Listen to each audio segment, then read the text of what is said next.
Shalom Bapak Ibu Saudara yang terkasih di dalam Tuhan, salam sejahtera bagi kita semua dimanapun kita berada. Saya bersyukur hari ini boleh kembali menyapa saudara di dalam renungan pagi embun Hermon. Sebelum kita mendengarkan kebenaran firman Tuhan, mari kita menyiapkan hati kita dengan berdoa. Bapa kami yang ada di dalam surga, Bapa yang mengasihi kehidupan kami mengucap syukur atas setiap berkat, pimpinan, dan penyertaan Tuhan di dalam hidup kami. Kasih setia Tuhan selalu baru dan boleh kami alami setiap hari. Saat ini ya Tuhan, kami mau kembali mendengar firman Tuhan. Siapkan hati dan pikiran kami agar firman-Mu boleh menjadi rema dan kekuatan iman kami. Di dalam nama Tuhan Yesus Kristus kami berdoa. Haleluya. Amin. Saudara yang dikasihi Tuhan, pembacaan firman Tuhan kita hari ini dari Efesus pasal 2. Ayat 19-20, demikian firman Tuhan. Demikianlah kamu bukan lagi orang asing dan pendatang, melainkan kawan swarga dari orang-orang kudus dan anggota-anggota keluarga Allah, yang dibangun di atas dasar para rasul dan para nabi, dengan Kristus Yesus sebagai batu penjuru. Amin.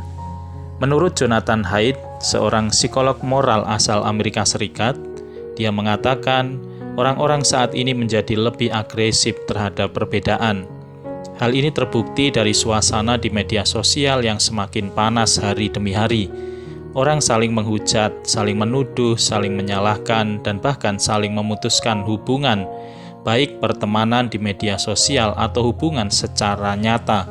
Mengutip kata-kata Isaac Newton, dia berkata bahwa orang lebih banyak membangun tembok pemisah daripada jembatan pemersatu. Saudara yang dikasihi Tuhan, hal inilah yang terjadi di dalam konsep orang-orang Yahudi. Mereka berpikir bahwa mereka adalah umat yang kudus, umat pilihan Allah. Status ini membuat mereka tidak mungkin bersatu dengan bangsa lain di luar Yahudi, sehingga sulit bagi mereka untuk menerima orang luar Yahudi untuk masuk ke dalam komunitas mereka. Bahkan mereka menganggap najis untuk masuk ke dalam rumah orang bukan Yahudi. Pemahaman seperti ini jelas menimbulkan persoalan di dalam gereja, sebab anggota jemaat di Efesus terdiri bukan hanya orang-orang Yahudi, melainkan juga orang-orang di luar Yahudi. Hal ini menimbulkan kebingungan dan perselisihan di antara jemaat. Itulah sebabnya Rasul Paulus merasa perlu membahas tentang persatuan antara orang Yahudi dan orang-orang non-Yahudi. Salah satu surat Paulus yang menekankan hal ini adalah surat Efesus.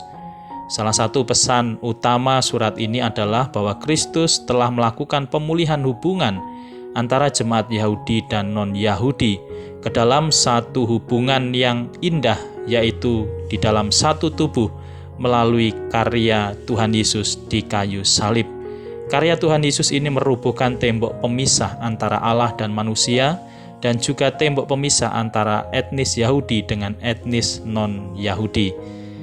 Sekarang umat Allah telah didamaikan di dalam Kristus menjadi anggota kerajaan Allah yang hidup di bawah pimpinan dan hukum Allah. Umat yang didamaikan ini disebut keluarga Allah. Dan sebagai anggota keluarga Allah, maka relasi antara etnis baik Yahudi ataupun non-Yahudi tidak lagi dipisahkan, melainkan menjadi satu sebagai saudara di dalam Kristus. Umat yang didamaikan disebut sebagai tempat kediaman Allah. Dan umat yang diperdamaikan ini dilihat sebagai bait Allah, perjanjian baru.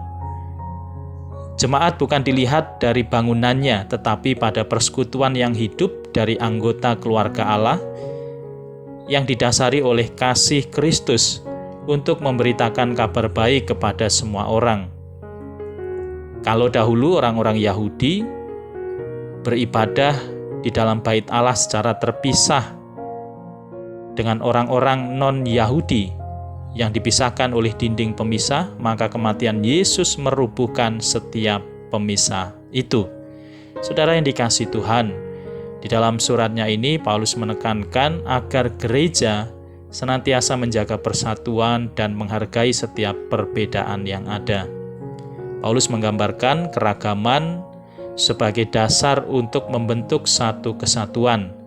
Keragaman di dalam jemaat bukan untuk membuat anggota jemaat membandingkan dirinya dengan orang lain, bukan juga untuk menciptakan persaingan atau perpecahan, melainkan membentuk kesatuan yang disebut satu tubuh di dalam Kristus. Tubuh Kristus atau gereja bisa saja berbeda di dalam suku, budaya, atau perbedaan lainnya, dan hal ini merupakan realitas yang tidak dapat dihindari.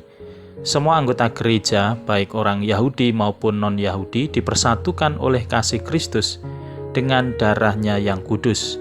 Gereja dipanggil menjadi alat Tuhan yang menyaksikan kasih Kristus di tengah dunia ini. Saudara yang dikasihi Tuhan, ingatlah bahwa tugas gereja yaitu bersekutu, memuridkan, bersaksi, dan melayani, dan semua itu dilandasi oleh kasih Kristus.